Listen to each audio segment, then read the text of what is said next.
खरीप हंगाम तोंडावर आलेला आहे.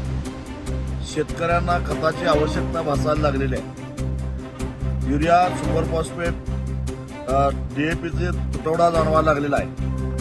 आणि जी खतं सबसिडाईज आहेत, सबसिडीवर मिळतात, त्या खताबरोबर दुसरं न खपणारं खत, मग ते नॅनो युरिया असेल किंवा सूक्ष्म अन्नद्रव्य असतील किंवा बाकी कुठलीही खतं असतील, ती घेतल्याशिवाय युरिया मिळणार नाही, सुपर फॉस्फेट मिळणार नाही, DAP, पोटॅश मिळणार नाही.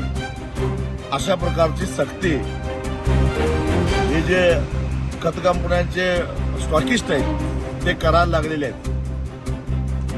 कृषी मंत्री, मुख्यमंत्री फक्त घोषणा करतात, प्रत्यक्षामध्ये तसं घडताना दिसत नाही. त्याचबरोबर अनेक ठिकाणी MRP पेक्षा 50 रुपये जास्त पैसे घेऊन युरियाची विक्री व्हायला लागलेली आहे, हेही दिसून आलेलं आहे. माझी सर्व शेतकऱ्यांना कळकळीची विनंती आहे, MRP पेक्षा 1 रुपया सुद्धा कुठल्याही विक्रेत्याला देऊ नका.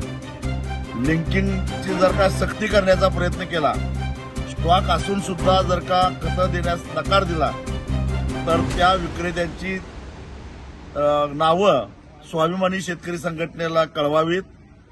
वेळप्रसंगी कायदा हातात घेऊन दुकान फोडून आम्ही शेतकऱ्यांना खतं वाटप केल्याशिवाय सोडणार नाही. पण MRP पेक्षा 1 रुपया आमच्याकडून द्यायला मिळणार नाही आणि लिंकिंग अजिबात सहन करणार नाही.